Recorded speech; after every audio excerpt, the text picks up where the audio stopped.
Math পয়েন্টের পক্ষ থেকে শুভকামনা। আশা করি ভালো আছেন। তো আজকে খুবই গুরুত্বপূর্ণ দুইটা অঙ্ক নিয়ে এখানে হাজির হয়েছি। সো আজকে দুইটা গুরুত্বপূর্ণ অর্থাৎ তিনটে গুরুত্বপূর্ণ অঙ্ক করব আমরা, যেটা ম্যাথ অলিম্পিয়াডে এবং কি বিভিন্ন অ্যাডমিশনে কিন্তু আসতে পারে। ঠিক আছে। সো এক নম্বর হচ্ছে দুই চলক বিশিষ্ট সূচক সমীকরণ, যেটা আর কি দেখেন 6 এর উপরে পাওয়ার x আছে, 6 এর উপরে পাওয়ার x আছে, 6 two the power x plus 6 to the y equal to 42। আর একটা সমীকরণ আছে x plus y equal to 3 হলে এখান থেকে আপনাকে এটা সমাধান করতে বলেছে, অর্থাৎ x আর y এর মান বের করতে বলেছে। এটা চিন্তা করতে থাকেন। আর আরেকটা হচ্ছে সেটা হচ্ছে চিত্রে প্রত্যেক বৃত্তের ব্যাসার্ধ 2 সেন্টিমিটার হলে গাঢ় চিহ্নিত অংশটির ক্ষেত্রফল নির্ণয় করো। এখানে যে চারটা বৃত্ত আছে, বৃত্তের ব্যাসার্ধ কিন্তু হচ্ছে 2 সেন্টিমিটার, আর আপনাকে বলেছে এই গাঢ় চিহ্নিত অংশটির ক্ষেত্রফল বের করতে। ঠিক আছে, তাহলে দুইটাই করতে থাকেন। আমি 3 নম্বর আরেকটা অঙ্ক দিচ্ছি, যে 3 নাম্বার আরেকটা অঙ্ক করি, সেটা আমি করতেছি। এই দুইটা চিন্তা করতে থাকেন, তারপর আমি এই দুটো করতে থাকবো আর কি। তো 3 নম্বর হচ্ছে সেটা হচ্ছে x square minus 3x plus 1 equal to 0 হলে আপনাকে বলেছে x to the power 6 plus 1 by x to the 6 equal to what. ঠিক আছে। সো আমি এটা সলভ করতেছি, আর আপনারা এটা চিন্তা করে দেখেন, হয়তো সলভ করে ফেলতে পারবেন। ঠিক আছে। তো আমি এটা সলভ করতেছি, x square minus 3x plus 1 equal to 0 হলে x to the 6 plus 1 x to the 6 equal to what. So আমরা যেটা দেওয়া আছে সেখান থেকে আমরা কিছু করতে পারি। দেখেন x square minus 3x plus 1 equal two যদি 0 হয়, so x square plus 1 equal two 3x। এটা খুব ইজি অঙ্ক। সো x দিয়ে যদি ডিভাইড করি, x square plus 1 3x by x। আমি এটা করছি আর আপনি এটা চিন্তা করতে থাকেন। ওকে। সো এখান থেকে আসবে x square by x plus 1 by x equal to 3। So এখান থেকে পাচ্ছি আমরা x plus 1x equal to 3। আমি যদি এখন বর্গ করি তাহলে দাঁড়াচ্ছে 3 square. So x square plus 2ab plus b square equal to 9। Okay.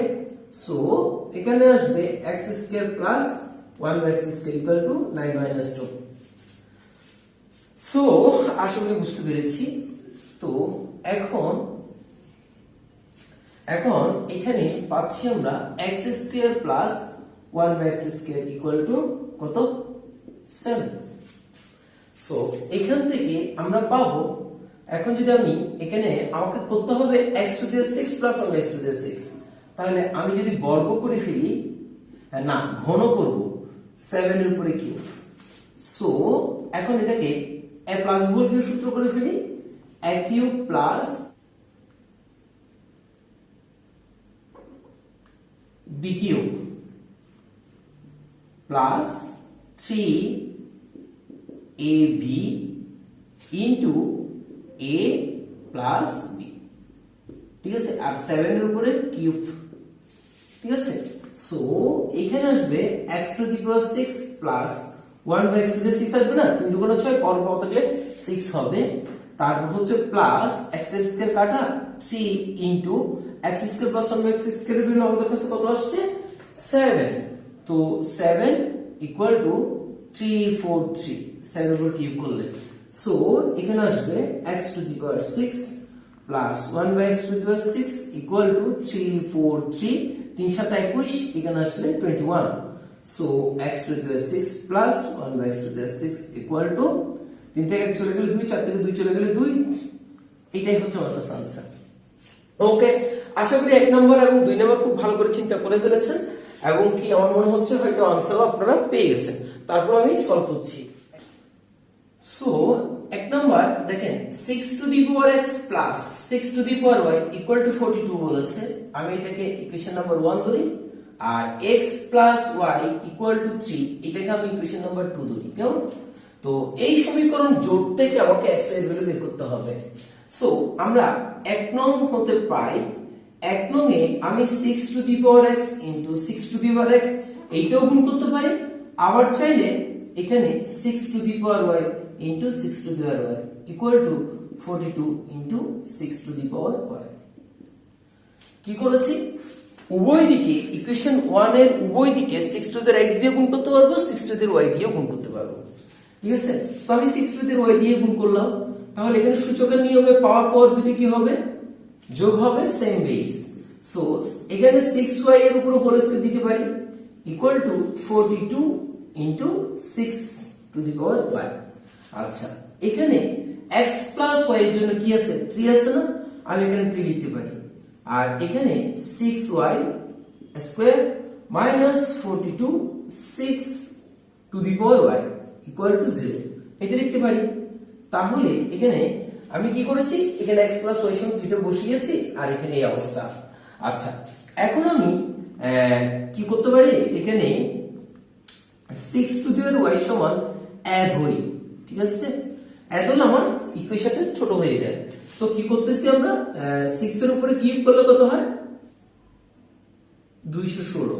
Okay, plus এটা a স্কয়ার মাইনাস 42a এটা লিখতে পারি না, যেহেতু আমি অ্যাড ধরেছি। তাহলে এখানে a square minus 42a plus 216 equal to 0। Okay, so এখন দেখেন এটাকে মিডল টার্ম করব, তাহলে এখন আমরা খুব সুন্দর একটা মিডল টার্ম হয়ে গেছে না। তো এটাকে এখন মিডল টার্ম করলে কি হয়, এই দুটোর গুণফল আর এই দুটোর যোগ বিয়োগ মিলাতে হবে। তাহলে আমরা লিখতে পারি 360a minus 6a plus 216 equal to 0। So এখান থেকে যদি a কমন নিই, a minus 36 minus 6 into a minus 36 equal to 0।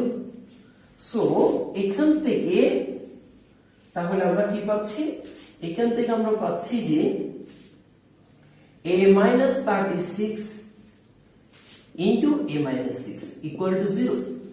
ঠিক আছে, সো হয় a minus 36 equal to 0, so a equal to 36।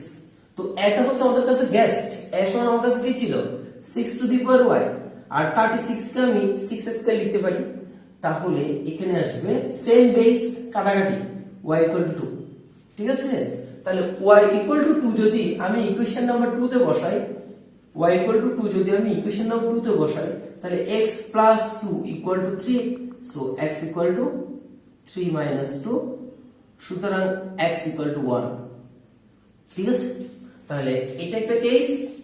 এই দ্বিতীয় কেস হচ্ছে আমাদের কাছে a minus 6 equal to 0, so a equal to 6, তো এর ভ্যালু হচ্ছে 6 to the power y equal to 6, এখানে পাওয়ার কিছু নাই মানে 1, y equal to 1, same base base কাটে যাবে, y equal to 1 হবে। সো সেই y এর মান আবার 2 নং সমীকরণে যদি বসাই, এই y এর মান যদি 2 নং সমীকরণে বসাই, x plus 1 equal to 3, so x equal to 3 minus 1, so x equal to 2। তার মানে আমার কাছে সমাধান হচ্ছে কি কি, আমাদের সমাধান আসতেছে একটা কেস আসতেছে x সমান 1 আর y সমান হচ্ছে 2। এটা একটা সলিউশন হতে পারে। আর একটা সলিউশন হতে পারে যে x সমান 2 হলে y সমান 1, এটা একটা সলিউশন। ঠিক আছে, সো দুইটাই আমার কাছে आंसर। তো এই ধরনের ম্যাথ কিন্তু যে কোনো জায়গায় কিন্তু প্রয়োজন হতে পারে। ঠিক আছে, সো এখন আমরা এই অঙ্কটা করব। চিত্রে প্রত্যেক বৃত্তের ব্যাসার্ধ হচ্ছে 2 সেন্টিমিটার। ঠিক আছে, এখানে প্রত্যেকটা বৃত্তের ব্যাসার্ধ হচ্ছে 2 সেন্টিমিটার। গাঢ় চিহ্নিত অংশটির ক্ষেত্রফল, এই চিহ্নিত এই অংশটার ক্ষেত্রফল আমাকে বের করতে বলেছে। ঠিক আছে, সো একটু চিন্তা করুন তো, যদি কেন্দ্র হয় এই যে এটা হচ্ছে 2 সেন্টিমিটার, যেহেতু ব্যাসার্ধ বলেছে, এইটাও কিন্তু 2 সেন্টিমিটার, আর এইটাও কিন্তু 2 সেন্টিমিটার, এইটাও কিন্তু 2 সেন্টিমিটার। ঠিক একই ভাবে এইটাও 2 সেন্টিমিটার, এইটাও 2 সেন্টিমিটার, দেন এইটাও 2 সেন্টিমিটার, এইটাও 2 সেন্টিমিটার, এইটাও 2 সেন্টিমিটার। আমার কথা কি বুঝে গেছে? ওকে, সো এখানে একটা বর্গক্ষেত্র তৈরি হয়ে গেছে, যেই বর্গক্ষেত্রের প্রত্যেকটা বাহুর দৈর্ঘ্য হচ্ছে 4। তাহলে বর্গক্ষেত্রের ক্ষেত্রফল সমান কি হবে আমার কাছে? আমার কাছে গাঢ় চিহ্নিত অংশটির ক্ষেত্রফল হবে 4 স্কয়ার, এই বর্গক্ষেত্রের ক্ষেত্রফল মাইনাস এই পুরো বর্গক্ষেত্রের ক্ষেত্রফল মাইনাস মাইনাস দেখেন এখানে যে অংশটা এখান থেকে এতটুকু, এটা হচ্ছে পুরো একটা বৃত্তের 4 ভাগের 1 ভাগ না, এই পুরো একটা বৃত্তের এটা 4 ভাগের 1 ভাগ, এখানে একটা 4/1 ভাগ আছে, এখানে একটা 4/1 ভাগ আছে, এখানে একটা 4/1 ভাগ আছে, এখানে একটা 4/1 ভাগ আছে। এইটা আর এইটা আর এইটা আর এইটা, মানে এই অংশটা এই অংশটা আর এই অংশটা আর এই অংশটা মিলে একটা বৃত্ত। ঠিক আছে, যে বৃত্তের ব্যাসার্ধ হচ্ছে কত 2, তাহলে ফাই আর স্কয়ার। ঠিক আছে, তাহলে গাঢ় চিহ্নিত অংশটির ক্ষেত্রফল হবে 4 স্কয়ার মাইনাস 5 আর স্কয়ার, আর হচ্ছে 2। বৃত্তের ক্ষেত্রফল সমান হচ্ছে 5 আর স্কয়ার। ঠিক আছে, 5 আর স্কয়ার কেন, এই সংক্রান্ত আমার একটা ভিডিও আছে, বৃত্তের ক্ষেত্রফল কেন 5 আর স্কয়ার। তাহলে এখানে আসবে 60 মাইনাস 3.1416, 5 এর মান 3.1416 কেন, সেটার একটা ভিডিও আছে।